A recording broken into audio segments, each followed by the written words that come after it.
اعوذ باللہ من الشیطان الرجیم، بسم اللہ الرحمن الرحیم۔ کل جو سورہ یاسین لاسٹ ویڈیو میں جو ہم نے کی اس سے بالکل اگلی سورہ ہے، سورہ نمبر 37 ہے یہ، اور سورہ کا نام ہے سورہ الصفات۔ اب میں تھوڑی سی ڈیٹیل بھی بتا دیا کروں گا سورہ کے بارے میں۔ یہ مکی سورہ ہے، مینز مکہ میں نازل ہوئی، اور اس کی 182 آیات ہیں، چھوٹی چھوٹی آیات ہیں لیکن 182 آیات ہیں۔ ہم انشاءاللہ کوئی 50-60 آیات کریں گے، چھوٹی چھوٹی ہیں کیونکہ بس میں پڑھوں گا ہی، زیادہ ڈیٹیلز نہیں۔ آئندہ آپ سے یہی کیا کریں گے، اور آپ دیکھیں گے کہ ایک ہی ٹاپک ہے پوری سورہ میں بھی، اور 50-60 آیات جو میں کروں گا ان میں بھی، اور آپ آگے بھی پڑھ سکتے ہیں۔ ایک ہی قیامت کا ہی ٹاپک ہے، اور قیامت کے بعد کیا ہونا ہے۔ سورہ الصفات، صفات جو ہے اس کی پہلی آیت سے ہی یہ ورڈ لیا گیا ہے، مینز صفے باندھنا، صفے باندھنا صفات کا مطلب ہے۔ اور یہ مکہ کے دور میں ہے، تو آپ کو ویسے بھی بات کا انداز بھی بتا دے گا کہ یہ مکہ کے دور میں ہے، جو لوگ ایمان نہیں لائے یا کافر ہیں یا انکار کیا جنہوں نے ان کے بارے میں۔ شروع کرتے ہیں سورہ نمبر 37 اور آیت نمبر 1 سے۔ یہ میں کیونکہ چھوٹی چھوٹی آیات تھیں اس لیے 3 آیات کر رہا ہوں، اور ٹیکسٹ تھوڑا سا چھوٹا ہوگا لیکن ہوپ فلی پڑھا جا رہا ہے، تو ورنہ وہ بہت لمبی ہو جانی تھی۔ اچھا، آیت نمبر 1، قسم ہے صف باندھنے والے کی۔ یہاں سے ہی وہ الصفات، اگر آپ اردو عربی میں پڑھیں تو وہ یہاں سے ہی ورڈ لیا گیا ہے، سورہ کا نام بھی۔ یہ شروع میں آپ دیکھیں گے کہ اللہ پاک تھوڑی سی ڈیٹیل کچھ آیات میں اللہ پاک اپنے بارے میں، یا کچھ تھوڑی سی ڈیٹیل ایک بیس بنا کے چند پہلی آیات میں، بالکل ایسے ہی جیسے سورہ یاسین میں ہم نے دیکھا تھا، اور پھر جو اصل موضوع ہے، اور یہ ہمیشہ آلموسٹ سبھی صورتوں میں ایسا ہی ہوتا ہے کہ پہلی 1-2 آیات یا 5-10 آیات چھوٹی چھوٹی ہوں تو اگر وہ 4-5 آیات ہو جاتی ہیں، اور اگر بڑی ہوں تو وہ 1-2 آیات میں پہلے تھوڑا سا تعریف کی جاتی ہے اللہ پاک کی، نبی پاک صلی اللہ علیہ وسلم کے بارے میں کوئی بات کی ہوتی ہے، یا قرآن پاک کے بارے میں زیادہ تر بات ہوتی ہے، یا اس طرح کی ویسے کوئی بات ہوتی ہے، اور اس کے بعد پھر جو ہے وہ موضوع باندھا جاتا ہے۔ تو ایسا ہی اس میں بھی انداز ہے۔ آیت نمبر 2، پھر پوری طرح ڈانٹنے والوں کی۔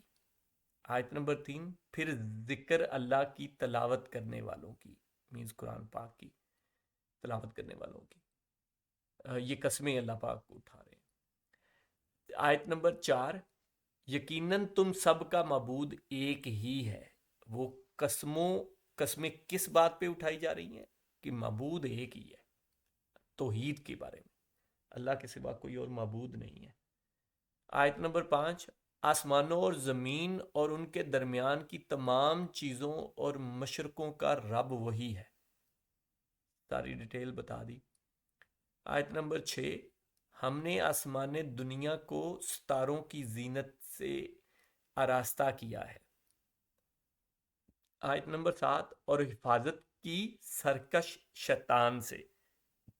اب ان آیات سے یہ بات واضح ہوتی ہے، انشاءاللہ جب انسان کی تخلیق کے بارے میں ہم بات کریں گے تو اس میں اس کو شیطان کیا ہے، اور حضرت آدم علیہ السلام کو پہلے کیسے بنایا گیا، یا یہ وہ، اس میں ڈیٹیل سے میں انشاءاللہ یہ ڈسکس کروں گا۔ لیکن یہاں اتنا ہی ہے کہ شیطان ایک جن تھا، اور جن ایک ایسی مخلوق ہے جیسے ہم مٹی کے بنے ہیں نا انسان، اور اسی مٹی پہ رہتے ہیں، زمین پہ ہی رہتے ہیں، ایسے ہی جو جن ہے نا وہ ایک انرجی سے یا آگ سے یا بغیر، مینز اللہ پاک نے یہ بیان کیا ہے قرآن پاک میں کہ جو بغیر دھوئیں والی آگ ہے، تو بغیر دھوئیں والی آگ یا حرارت یا انرجی آپ کہہ لیں، یا کسی بھی اس فارم میں کہہ لیں کہ بڑی ایک لطیف سی فارم جو انرجی کی یا آگ کی ہے، اس سے بنے ہیں جن۔ تو وہ جو ہیں وہ اس کائنات میں نا، جیسے ہم زمین پہ رہتے ہیں تو وہ اس پوری کائنات میں رہتے ہیں یا اس میں ٹریول کر سکتے ہیں ایزیلی۔ تو اس لیے یہ دیکھیں کہ قرآن پاک اللہ پاک کی توحید کا بیان ہوا پچھلی آیت میں، اور پھر کہ ہم نے آسمان نے دنیا کو ستاروں کی زینت سے آراستہ کیا، آسمان کی بات ہوئی، اور اس کے بعد کیا ہے، اور حفاظت کی سرکش شیطان سے، اس آسمان کی حفاظت کی، کیونکہ وہ تو پوری کائنات میں اصل میں آسمان کیا ہے، یونیورس ہی پوری کور ہو گئی نا، کہ ہم یہاں زمین پہ اور ہمارے اوپر باقی جتنے بھی سیارے اور ستارے ہیں اس یونیورس کے، وہ ہمارے اوپر ایک آسمان بنا ہوا ہے۔ تو اس آسمان سے حفاظت کی، کیونکہ شیطان جو ہے وہ جن ہے، کیونکہ جن ٹریول کر سکتے ہیں۔ یہ اس کی ڈیٹیل ہم دیکھیں گے، آگے بھی آئے گی شاید تھوڑی۔ اچھا، آیت نمبر 8، عالم بالا کے فرشتوں کو سننے کے لیے وہ کان بھی نہیں لگا سکتے، بلکہ ہر طرف سے وہ مارے جاتے ہیں۔ تو یہ دیکھیں کہ آسمان اور پھر عالم بالا پہ بھی وہ جا کے فرشتوں کی باتوں کو کان لگا کے سنتے ہیں، اور یہ اصل میں وہی ہے کہ کوئی فرشتوں کی باتیں وہ اچک لیتے ہیں، پھر انسانوں میں سے بھی جو شیطان ہیں وہ ان کے ساتھ رابطہ کر کے ان سے ایسی کوئی باتیں لیتے ہیں، اور وہ پھر وہ جادو ٹونے والے جو معاملات اور لوگوں کے ان کے حالات بتانے اور چیزیں اس طرح بتانی، تو وہ اصل میں انسانوں میں سے جو غلط لوگ ہیں، یہ اللہ پاک نے بیان کیا، یہ میں خود سے نہیں کر رہا، یہ اللہ پاک نے سب قرآن پاک میں بیان کیا ہوا ہے۔ انشاءاللہ کبھی موقع ملا تو اس پہ بھی کریں گے، لیکن یہ مختلف جگہوں پہ جو باتیں بیان ہوئی ہیں میں ان کو اکٹھا آپ کو یہ بتا رہا ہوں کہ، اور اللہ پاک یہ فرماتے ہیں کہ جو تم انسانوں میں سے جو شیطان ہیں یا برے لوگ ہیں، وہ اپنے جیسے ہی جنوں کے ساتھ رابطہ کر لیتے ہیں۔ یہ آیت کا مطلب آپ کو میں نے سمجھایا ہے۔ تو یہ ایگزیکٹلی ایسا ہی ہوتا ہے کہ یہ جو شیطان ہیں یا جو جن والے جو شیطان ہیں، انسانوں میں بھی شیطان ہوتے ہیں نا، تو انسانوں میں بھی ہو سکتے ہیں، کیونکہ آپ اگر سورہ ناس کو یاد کریں تو اس کے لاسٹ میں ایگزیکٹلی قرآن پاک کی آخری جو آیت ہے جو وہ ہے ہی یہی کہ وہ چاہے جنوں میں سے ہوں یا انسانوں میں سے انسان ہوں۔ تو جو ہے اچھا، کان بھی نہیں لگا سکتے بلکہ ہر طرف سے وہ مارے جاتے ہیں۔ تو وہ کان لگا کے سنتے کچھ خبر لے لیتے ہیں یا کچھ ایسا ہے، تو اللہ پاک فرما رہے ہیں کہ ہم نے حفاظت کی آسمان کی، اور ان کو پھر وہ مارے جاتے ہیں۔ اچھا، آیت نمبر 9، بھگانے کے لیے اور ان کے لیے دائمی عذاب ہے۔ اب وہی بات آ گئی کہ کیونکہ وہ شیطان ہیں اور اس طرح کے کام کرتے ہیں جس سے اللہ نے منع کیا ہے، تو وہ ان کے لیے پھر دائمی عذاب ہے، اور یہ اس لیے کیا جاتا ہے، مارا اس لیے جاتا ہے تاکہ ان کو بگایا جائے۔ آیت نمبر 10، مگر جو کوئی ایک آدھ بات اچک لے بھاگے تو اس کے پیچھے دیکھتا ہوا شعلہ لگ جاتا ہے۔ ہاں، کہ ایکسیپشن بھی ڈال دی کہ یہ نہیں ہے کہ بالکل ہی ورنیبل نہیں ہے، کوئی نہ کوئی بات وہ بھی اچک ہی لیتے ہیں، کوئی فرشتوں کی آپس میں بات کر رہے ہوں، تو ظاہری بات ہے اللہ پاک اور اللہ پاک کی باتیں یا راز تو نہیں لے سکتے، لیکن فرشتے کیونکہ اللہ پاک کے قریب ہیں، تو وہ کوئی اگر اس طرح کے حکم کے بارے میں آپس میں کوئی بات کریں یا کچھ اس طرح کی کریں، تو ان سے وہ کوئی نہ کوئی سننے کی کوشش کرتے ہیں اور کچھ نہ کچھ اچک بھی لیتے ہیں۔ یہ اللہ پاک نے یہاں فرما دیا، آپ خود پڑھ سکتے ہیں، آیت نمبر 7 ہیں، آپ ان پہ خود پڑھیں اور تفاسیر پڑھیں، آپ کو یہ سارا آئیڈیا ہو جائے گا۔ تو وہ پھر وہ انسانوں کے ساتھ، وہ جو برے انسان ہیں ان کے ساتھ رابطے کرتے ہیں، یا برے انسان جو ہیں ادھر سے ان کے ساتھ رابطے کرتے ہیں، اور وہ ایک دوسرے سے برے کام لیتے ہیں۔ یہ اللہ پاک نے قرآن پاک میں فرمایا ہوا کسی اور جگہ پہ، کیونکہ یہاں پہ موضوع یہ نہیں ہے، یہاں پہ موضوع اب یہاں سے آگے سٹارٹ ہوتا ہے، انشاءاللہ وہ ہم دیکھتے ہیں۔ آیت نمبر 11، ان کافروں سے پوچھو تو کیا آیا ان کا پیدا کرنا زیادہ دشوار ہے، یا جنہیں ہم نے پیدا کیا، ہم نے انسان کو لیسدار مٹی سے پیدا کیا۔ وہی بات آ گئی جو ہم پچھلی 2-3 سورہ سے دیکھ رہے ہیں، اور آلموسٹ جہاں بھی یہ دوبارہ پیدائش کی بات آئے تو پہلی والی پیدائش پہ اللہ پاک توجہ دلاتے ہیں کہ اس کو تو ذرا غور کرو جو ابھی تمہیں پیدا کیا ہے۔ تو ایگزیکٹلی وہی بات یہاں بھی سٹارٹ ہو گئی۔ آیت نمبر 12، بلکہ تو تعجب کر رہا ہے اور یہ مسخرہ پن کر رہے ہیں۔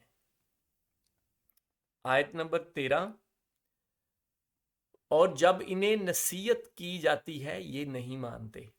یہ ہمارا ٹاپک اب قیامت کا شروع ہو گیا، اور یہ دیکھیے گا آپ 60 آیات میں کروں گا، لیکن آپ پوری سورہ پڑھ جائیے، 182 آیات ہیں، سارا قیامت پہ ہی بات ہو رہی ہے، اور قیامت کے دن کیا ہوگا، اچھے لوگوں کے ساتھ کیا سلوک کیا جائے گا، بروں کے ساتھ کیا، انشاءاللہ ہم پڑھتے ہیں سارا۔ آیت نمبر 14، اور جب کسی معجزے کو دیکھتے ہیں تو مذاق اڑاتے ہیں، کہ وہی جو تمسخرہ اڑاتے ہیں۔ آیت نمبر 15، اور کہتے ہیں کہ یہ تو بالکل کھلم کھلا جادو ہے۔ آیت نمبر 16، کیا جب ہم مر جائیں گے اور خاک اور ہڈی ہو جائیں گے پھر کیا ہم اٹھائے جائیں گے؟ وہی بات آ گئی کہ دوبارہ کیا، یہ تو ہڈیاں ہم مٹی میں مل جائیں گے، وہی بات جو ہم نے لاسٹ اس میں پڑھی۔ آیت نمبر 17، کیا ہم سے پہلے کے ہمارے باپ دادا بھی، کہ جو پہلے مر کھپ گئے جن کا پتہ ہی کچھ نہیں، وہ بھی؟ آپ جواب دیجئے کہ ہاں ہاں، اور تم ذلیل ہوگے، کہ ہاں دوبارہ پیدا ہوگے، دوبارہ بنو گے، اور تم ذلیل بھی ہوگے جو انکار کر رہے ہو۔ جو آیت نمبر 19، وہ تو صرف ایک زور کی جھڑکی ہے کہ یکا یک یہ دیکھنے لگیں گے، جو ہم نے لاسٹ ویڈیو میں لاسٹ سورہ میں پڑھی ہے، اس سے بالکل پچھلی سورہ یاسین میں ایگزیکٹ وہی بات، کہ وہ ایک سور پھونکی جائے گی اور ایک جھٹکا ہی لگے گا، وہی بات اگین۔ آیت نمبر 20، اور قرآن پاک ہے ہی اصل میں، آپ اگر ڈیٹیل سے پڑھیں تو یہی ہے، وہی بات کو مختلف پہلوؤں سے رپیٹ کر کے سمجھایا جاتا ہے، اور مین ٹاپک کیا ہے؟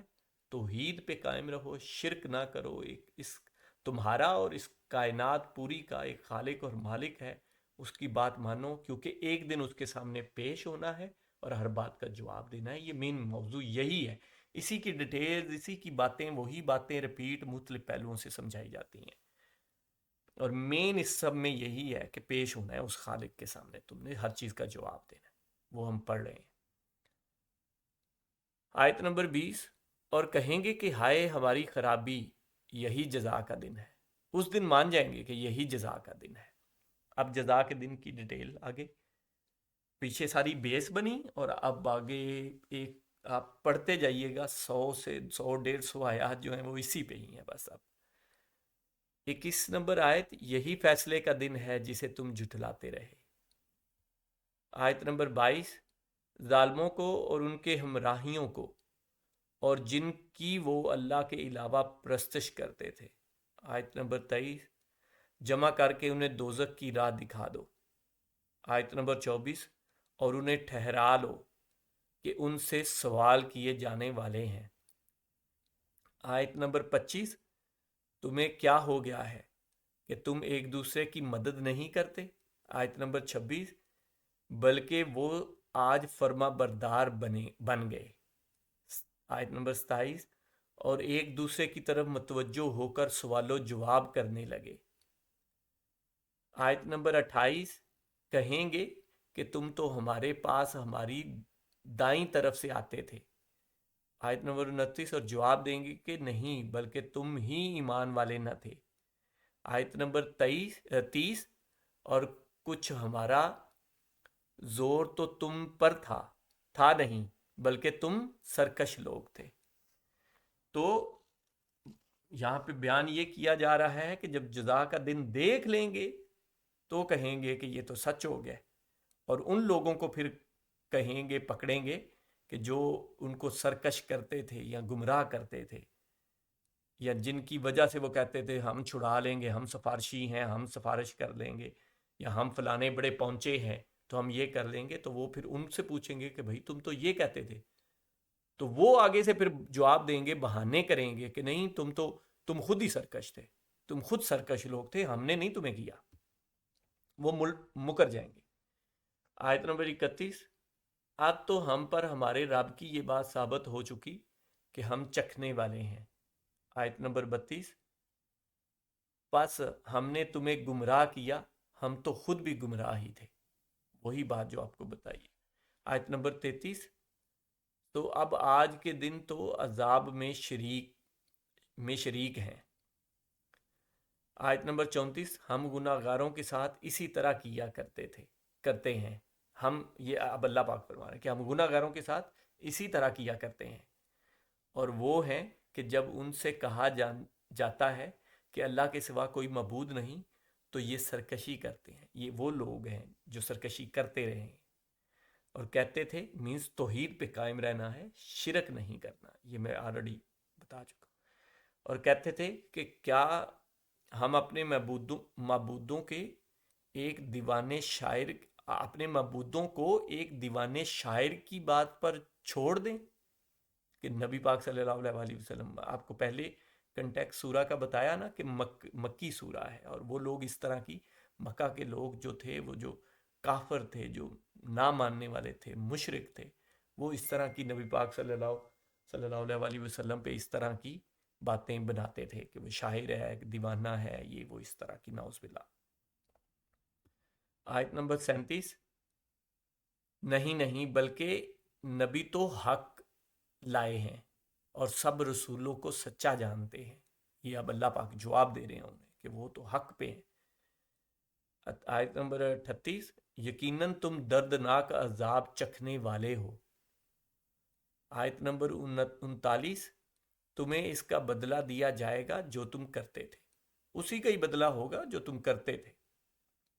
آیت نمبر 40، مگر اللہ تعالیٰ کے خالص برگزیدہ بندے، وہ تو سرکشوں کی پہلے بات ہوگی، اب برگزیدہ، اب یہ سارا قیامت کا اور آخرت کا جب جواب دہی ہونی ہے، سارا اسی کا ذکر ہو رہا ہے کہ تب کیا ہوگا۔ پہلے جو سرکش تھے ان کے بارے میں، اب جو برگزیدہ ہیں ان کے بارے میں سن لیں۔ مگر اللہ کے خالص برگزیدہ بندے، آیت نمبر 41، انہی کے لیے مقررہ روزی ہے، میوے، اور وہ باعزت و اکرام ہوں گے جو اللہ کے برگزیدہ ہیں، نعمتوں والی جنتوں میں، تختوں پر ایک دوسرے کے سامنے ہوں گے، جاری شراب کے جام کا ان پر دور چل رہا ہوگا۔ تو یہ اب جو برگزیدہ ہیں، جو نیک لوگ ہیں، ان کے لیے کیا کیا نعمتیں ہوں گی وہ بیان کی جا رہی ہیں کہ تب وہاں تو جو خواہش ہوگی، تب نہ کوئی یہ ہوگا کہ اب آج شراب منع ہے یا فلانی چیز منع ہے، جو ان کی خواہش ہوگی۔ یہ تو بس مختلف تھوڑی سی مثالیں بیان کر دی جا رہی ہیں۔ آیت نمبر 46، جو صاف شفاف اور پینے میں لذیذ ہوگی، نہ اس سے درد سر ہو اور نہ اس کے پینے سے بہکیں۔ وہ ایسی نہیں ہوگی کہ جس سے کچھ مسئلے مسائل ہوں، بڑی لذیذ شراب ہوگی۔ اور ان کے پاس نیچی نظروں بڑی بڑی آنکھوں والی ہوں گی۔ اب یہاں بڑی بڑی آنکھوں والی ہے اصل میں تو، لیکن ان کو حوریں، زیادہ نام حوروں سے مشہور ہو گئی ہیں، تو اب وہ کون ہوں گی، ان کی بیویاں ہوں گی یا کوئی اور عورتیں ہوں گی، وہ اللہ ہی بہتر جانتا ہے، لیکن وہ بڑی بڑی آنکھوں والی ہوں گی۔ آیت نمبر 49، ایسے جیسے چھپائے ہوئے انڈے، ایسے ان کی آنکھیں ہوں گی جیسے اتنے بڑے بڑے انڈوں جیسی، ایک دوسرے کی طرف رخ کر کے پوچھیں گے، ان میں سے ایک کہنے والا کہے گا کہ میرا ایک ساتھی تھا۔ ٹھیک ہے۔ آیت نمبر 52، جو کہا کرتا تھا کہ کیا تو قیامت یقین کرنے والوں میں سے ہے، مطلب قیامت پہ یقین کرنے، اب یہ دیکھیں قیامت کا ٹاپک اور اس کو کیسے کیسے بیان کیا جا رہا ہے۔ آیت نمبر 53، کیا جب کہ ہم مر کر مٹی اور ہڈیاں ہو جائیں گے، کیا اس وقت ہم جزا دیے جانے والے ہیں۔ آیت نمبر 54، کہے گا تم چاہتے ہو کہ جھانک کر دیکھ لو۔ تو اب یہ جنت والوں کا حال بیان کیا جا رہا ہے کہ جہاں پہ کچھ آپس میں کوئی دو لوگ ہوں گے، آپس میں یہ مکالمہ کر رہے ہوں گے کہ یہ دیکھو یقین کرنے والوں میں سے ہیں، تو مطلب جو کہا کرتا تھا کہ کیا تو یقین کرنے والوں میں سے ہے، کیا ہم مٹی مینز، یہ جو اعتراض کرتے ہیں یہ ان کے لیے بات بیان کرتے ہیں۔ اور یہ آپ سورہ آگے بھی پڑھتے جائیں، سارا موضوع ہی یہی آگے اتنی ڈیٹیل سے بیان کیا جا رہا ہے۔ 182 آیات ہیں، 54 تک ہم نے کر لی، تو آپ آگے ضرور پڑھیے گا اور ساتھ میں عربی بھی یقیناً پڑھیے گا. جزاک اللہ خیر.